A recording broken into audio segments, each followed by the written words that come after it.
A participação na política é nosso maior instrumento de transformação social. Afinal, parafraseando o filósofo grego Platão, não há nada de errado com aqueles que não gostam de política. Simplesmente, eles serão governados por aqueles que gostam. O objetivo do nosso podcast é justamente manter você, prezado ouvinte, informado sobre os principais acontecimentos políticos do Brasil e do Rio de Janeiro. No programa de hoje, vamos falar sobre as questões mais relevantes que estiveram na pauta da Assembleia Legislativa na semana que passou e sobre o que podemos esperar desta semana que está começando. Falaremos ainda sobre importantes projetos de lei de autoria do deputado Luiz Paulo, que estão em tramitação, e sobre como você pode ajudar a aprová-los. Com a edição de hoje, completamos o 4º mês do nosso podcast e é sempre gratificante contar com a sua audiência. Meu nome é Ramon Melo e, em nome do deputado estadual Luiz Paulo e de toda a equipe do RJ em Debate, o nosso muito obrigado. Sejam bem-vindos ao bate-papo dessa semana.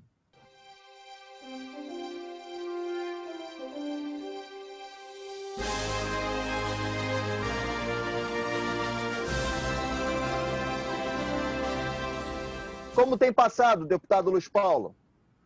Ramon, estamos resistindo e sempre numa ansiedade muito grande que a vacinação acelere e chegue ao braço de todos os brasileiros. Essa é a nossa torcida. Deputado Luiz Paulo, o que você destacaria em relação ao trabalho legislativo na semana que passou? Olha, foi uma semana muito intensa. Eu destacaria, primeiro, a CPI que eu presido, que investiga as deduções das participações especiais e dos royalties que o governo do estado e as prefeituras recebem por conta da exploração de petróleo e gás. E, nesses últimos anos, possivelmente, por deduções feitas à margem da legalidade ou, muitas vezes, com interpretação dúbia da legislação, pode ter levado o Estado a ter perdido na ordem de 10 bilhões de reais. Então, queremos, nessa CPI, destampar essa caixa preta para melhorar a arrecadação do Estado do Rio de Janeiro e dos municípios que têm participações especiais e royalties. E também discutimos muito um projeto de lei que deseja romper a nossa lei de autodeclaração para que não se faça vistoria dos veículos, que está já vigindo desde 2018. E esta lei de autodeclaração é o cidadão diz: meu carro está em bom estado de conservação. E, com isso, ele está apto a transitar na cidade. Se houver uma blitz do Detran, e verificar que o veículo está irregular, com farol queimado, sem para-choque, ou, enfim, qualquer outra irregularidade, pneu careca, o cidadão recebe uma intimação escrita na hora da blitz, vai com o veículo para casa e pode, até 30 dias, segundo o novo Código de Trânsito Brasileiro, regularizar a sua situação e pegar de volta o certificado do seu veículo. E esta autodeclaração vale para carros de passeio e moto. Não vale para transporte de carga, nem pouco para transporte de passageiro. E esse projeto quer exatamente botar a moto na categoria de transporte de passageiro. Ou, quiçá, só na galhofa, querer dizer que a moto é transporte de carga. A moto é transporte praticamente individual, quando muito admite mais um que a gente chama de carona. E nós nos rebelamos contra esse projeto, emendamos, brigamos na Comissão de Constituição e Justiça, porque é um projeto discriminatório em relação às motos. E as motos são instrumento de trabalho, quer seja do motoboy, quer seja do mototáxi, enfim, quer seja daqueles que também usam a moto no seu deslocamento casa-trabalho. Então, essa foi uma intensa luta essa semana, que não acabou e será postergada também para a semana que vem. Esses são dois casos, mas também discutimos muito um projeto que pode ser muito interessante para o norte fluminense, que é um projeto de benefício fiscal para as termoelétricas que poderão vir a ser construídas se forem vencedoras do leilão nacional que se efetivará no meio do ano agora de 2021. E, é claro, construir termoelétrica aqui é importantíssimo, por dois motivos. Gera emprego e renda no período da construção ou na adaptação de uma termoelétrica já existente para os novos padrões, é que essa termoelétrica terá que funcionar com gás natural que é retirado da área do pré-sal, né? Aqui nas costas do nosso estado do Rio de Janeiro, o que renderá também umas royalties de participação especial. Então, tem um duplo benefício. Então, esse foi um outro projeto interessante que é digno de ser citado e que também vai entrar à discussão para a semana que vem. Não acabou, mas está indo bem. O senhor apresentou projetos de lei que, sendo aprovados, podem trazer importantes benefícios à sociedade. Nos fale sobre alguns deles. Bom, eu gosto muito do projeto que nós intitulamos Meu Combustível dá Desconto. Qual é a lógica desse projeto? Melhorar a arrecadação do Estado. Porque o cidadão vai ao posto de gasolina, abastece seu veículo e a imensa maioria não pede nota fiscal. E, com isso, possibilita a sonegação do ICMS. Então, o cidadão passará a exigir a nota fiscal, porque ele terá uma compensação. E qual é a compensação? Ter abatimento na hora que for pagar o seu IPVA.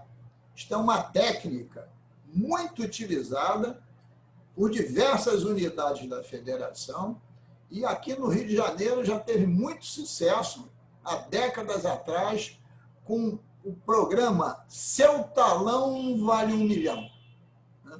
Que era a troca de notas fiscais por cupons que depois poderiam estar premiados e você tinha uma compensação em moeda sonante. Nesse caso específico, a nota fiscal vai compensar, sem sorteio nenhum, um abatimento no IPVA. Então, esse é um bom projeto. O segundo visa fortalecer aquilo que eu chamo da infraestrutura social do nosso Estado. Nós estamos ainda em plena pandemia. Todos os gestores do mundo começam a caminhar para soluções keynesianas, isto é, o Estado investir fortemente na economia para recuperar as suas respectivas nações. E entre esses investimentos, um dos mais importantes é na infraestrutura social, isto é, nas pessoas. E o que nós desejamos com esse projeto de lei é que todos aqueles que trabalham com aplicativos, sejam motociclistas, sejam motoristas, possam ter isenção de IPVA. Muitos vão alegar, mas isso é perda de receita. Ora, o Estado investe de duas formas, ou alocando recursos ou fazendo isenções. Só tem essas duas formas de investimento em infraestrutura social. Então, é um projeto, no meu entendimento, também muito oportuno com os tempos que nós estamos vivendo, pensando em gerar emprego e aumentar a renda das pessoas. Esses projetos, para serem aprovados, é importante que a opinião pública se mobilize a favor dos mesmos. O que as pessoas podem fazer, deputado, para ajudar a aprovar esses projetos? Bom, primeiro, eu estou trazendo esses projetos para debate aqui no nosso podcast. Segundo, promovendo audiências públicas para que a sociedade possa participar mais diretamente. E terceiro, a sociedade responder, né, principalmente as categorias mais envolvidas, né, através de e-mails, zaps, twitters, etc., pressionando o parlamento para dar prioridade na votação e votar a favor. E, a posteriori, também para o governador sancionar. E você também pode fazer abaixo-assinado, usar a rede social com intensidade, porque hoje, né, já que nós vivemos em pandemia, não pode haver aglomeração, não pode haver aglomeração nas escadarias da Leste, etc. Mas a rede social está livre aí, você pode avançar muito, né? Todos os deputados, eles têm seus e-mails, têm seus twitters, têm seus facebooks. Então, a pressão em rede é muito importante, né? E também a própria mídia repercutir, né, para que isso chegue a todos os municípios do nosso estado e a discussão seja a mais ampla possível. Deputado, o senhor tem cobrado ao governo do estado a implementação do programa Supera Rio. Por que tamanha demora em colocar em prática? Tem alguma justificativa? No meu entendimento, quando o governo começa a se justificar muito, como tem feito, é porque está ganhando tempo. Olha, já dizia o Betinho, e volta a repetir, foi um paradigma na luta contra a pobreza. Quem tem fome tem pressa. Nós aprovamos esse projeto na Assembleia Legislativa no mês de março. O que desejávamos é que ele começasse a ser pago o auxílio emergencial em 1º de abril.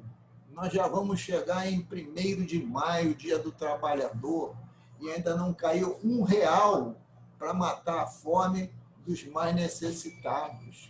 É um auxílio emergencial para as pessoas que têm renda familiar inferior a R$ 178. É uma ajuda ínfima. E o governo do estado continua a se organizar para fazer estes aplicativos, para fazer as transferências para os já cadastrados, né, desse auxílio emergencial. Esta semana mesmo, eu tive com alguns secretários do governo que me juraram que, no máximo, até 1º de abril, seria efetivada essas transferências de renda.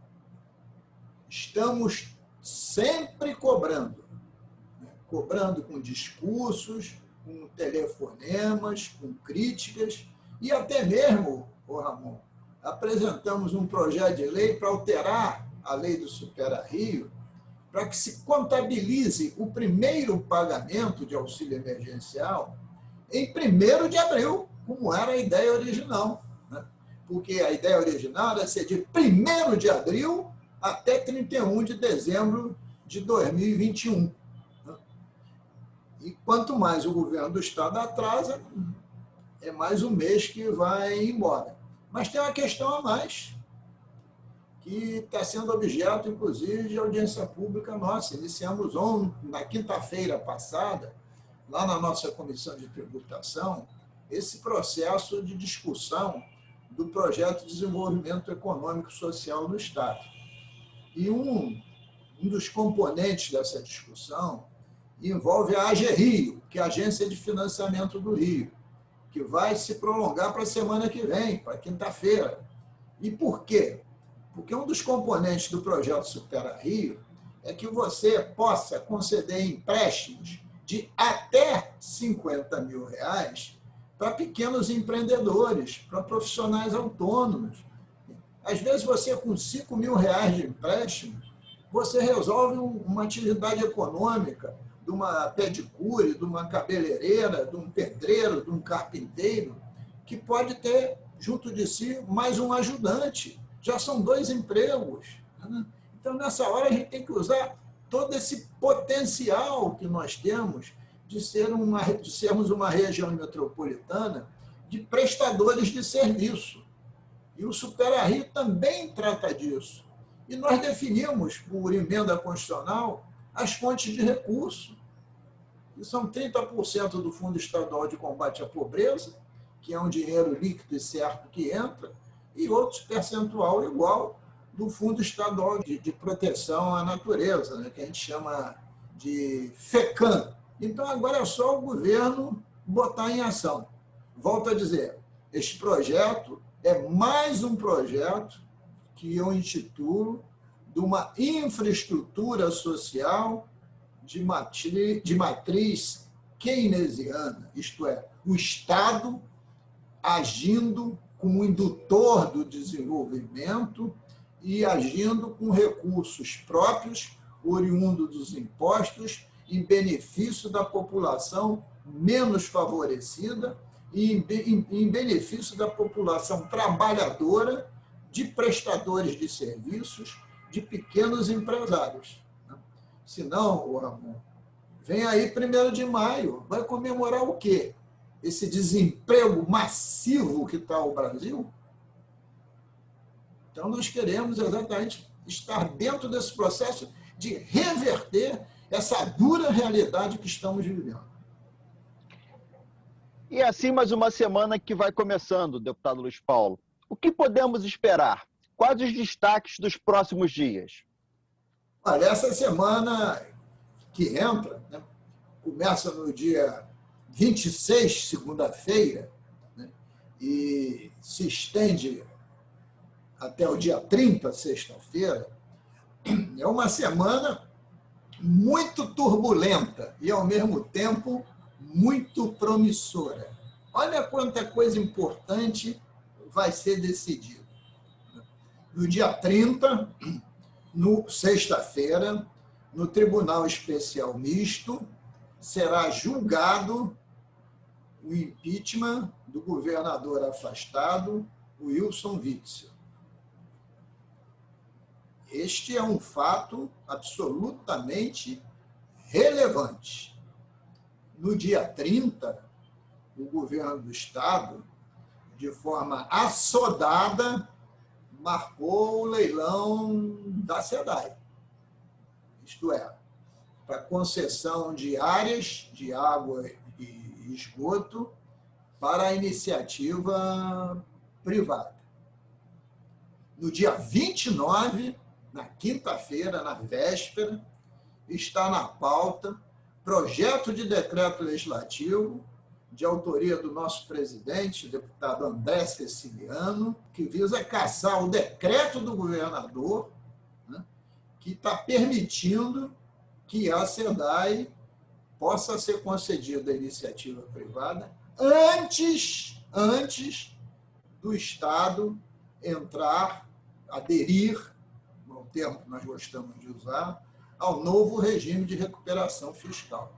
O deputado André Ceciliano entende que a hora de fazer o leilão da SEDAI seria somente depois do Estado do Rio de Janeiro ter aderido ao regime de recuperação fiscal, sob o risco do Estado ficar sem uma empresa que dá um lucro líquido anual de 1 bilhão e também de não ser acalentado pelo regime de recuperação fiscal. Então, isto é no dia 29. Né?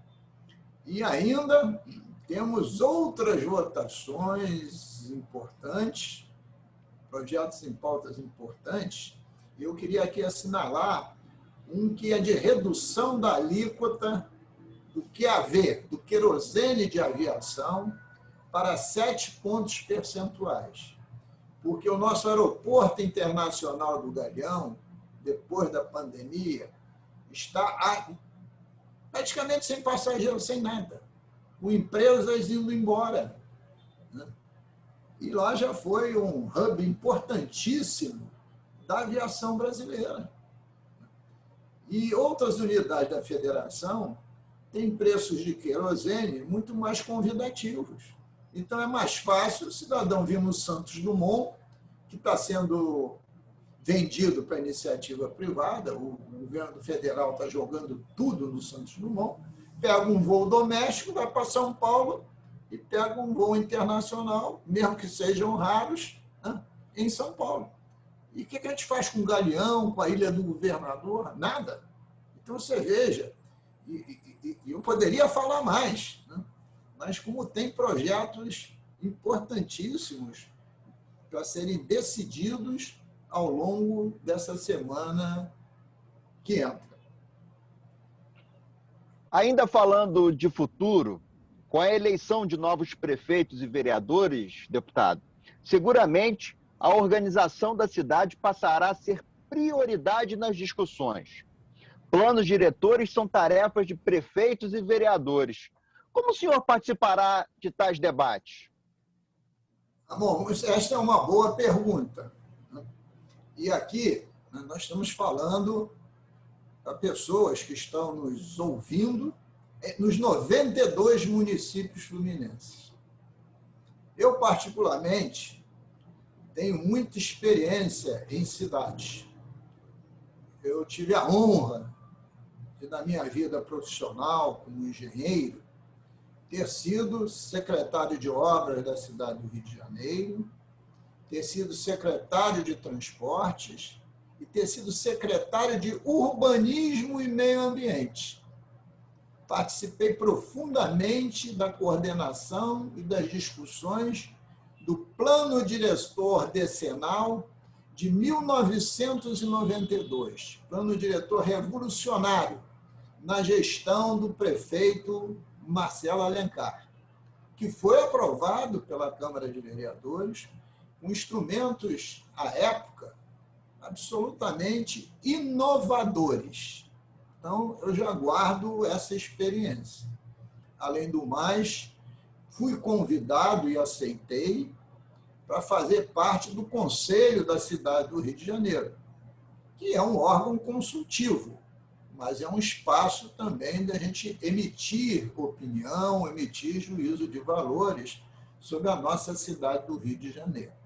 Mas ainda mais, como representante da Assembleia Legislativa, eu faço parte do Conselho Consultivo da região metropolitana, que é composta de 22 municípios, inclusive a sua querida Petrópolis, que também é uma das cidades do meu coração, para você não ficar muito feliz sozinho.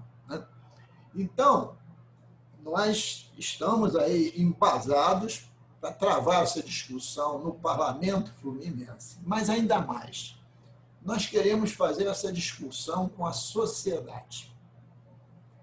E vamos fazer uma série de podcasts, né, nesse título que nós temos, RJ em Debate, sobre o tema das cidades, seus dramas e possíveis saídas para o futuro. Queremos discutir a cidade, porque o cidadão ele não mora na União e nem mora no Estado. Ele mora em cada um dos nossos 92 municípios.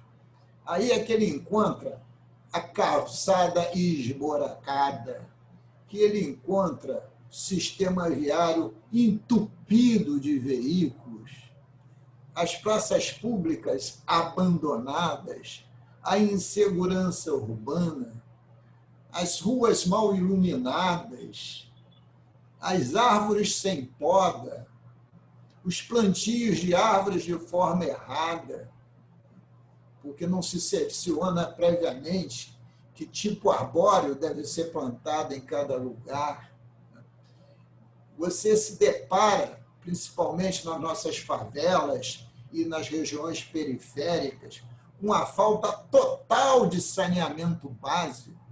Esse mundo que é a Rocinha, por exemplo, não tem saneamento básico. tem um índice de tuberculose imenso, né, que é fruto da habitação de péssima qualidade, a falta de saneamento básico e a falta de aeração e de sol também. Né? Temos que discutir a questão importantíssima da habitação e que solução podemos dar. Né? Eu digo que o ser humano ele tem 3 vestes. A que ele nasce quando vem ao mundo, que é a pele. Essas 3 vestes que eu chamo são 3 peles. A primeira é a que ele nasce, quando vem ao mundo. A segunda é a roupa. E a terceira pele é o teto. Então, eu acho que a gente tem temas aí importantíssimos que a sociedade está ávida de discutir. Excelente, deputado. Vamos agora ao quadro Bola Dentro e Bola Fora. Os destaques positivos e negativos da semana na abordagem do deputado Luiz Paulo.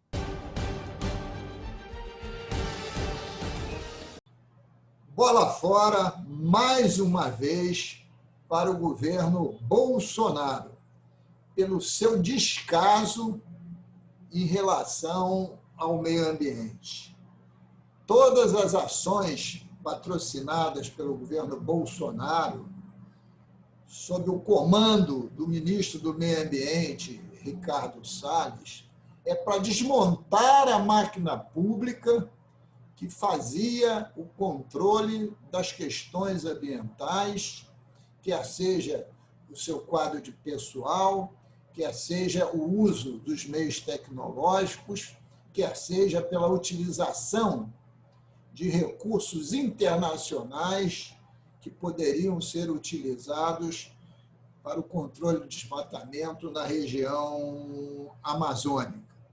O governo Bolsonaro, no meio ambiente, assessorado pelo seu ministro Ricardo Salles, é tão ruim, que é rejeitado por todos os países do mundo. O Brasil, na área ambiental, que não deixa de estar associada à área da saúde, é considerado hoje um pária do mundo. Ninguém quer saber do Brasil. Olha aonde nós fomos chegar por ter um presidente da República na área ambiental absolutamente inconsequente. Eu diria até que o próprio agronegócio já começou a ficar muito preocupado, porque a alteração dos ciclos das chuvas, que deriva muito da região amazônica, também afeta diretamente o agronegócio. Não é possível nós pensarmos nas nossas gerações que estão nascendo, as nossas crianças, que serão milhões e milhões, se a gente quer o bem delas, elas têm que ter futuro, e só poderão ter futuro com meio ambiente sustentável. Essa é uma questão de vida, ou então, novamente, escolher a morte. Então, a bola fora é, sem dúvida nenhuma, pela ação ambiental do ministro Salles e do presidente Bolsonaro. Bola dentro para o filme que eu vi no último domingo, intitulado Radioatividade. Vi lá no Netflix. Ele nos mostra uma extraordinária história da grande cientista Marie Curie, que viveu na França, mas tinha origem de nascimento na Polônia. Ela enfrentou muitas batalhas, né, para descobrir a radioatividade, mas ela se afirmou também com uma liderança feminina do maior valor. Ela é interpretada, Marie Curie, pela atriz Rosamund Pike. Curie foi a primeira mulher a receber o prêmio Nobel e a primeira a receber o prêmio Nobel em áreas distintas. ela recebeu o Prêmio Nobel em Física e também em Química. Junto com seu marido, Pierre Curie, que também era cientista, descobriram 2 elementos radioativos, o rádio e o polônio. Veja que a radioatividade é um dos tratamentos importantes até hoje em relação ao câncer. E porque foram eles que contribuíram para que fosse descoberto o raio-x. A filha do casal, que se chama no filme Irene Curie, é interpretada pela Anya Taylor, aquela mesma intérprete que eu também dei bola dentro na série Gambito da Rainha. Então, realmente eu gostei muito desse filme, pelo avanço da ciência que o casal Pierre e Marie Curie promove, mas também pela afirmação dela como mulher numa sociedade profundamente machista. Obrigado a todas e todos pela audiência e até a próxima semana.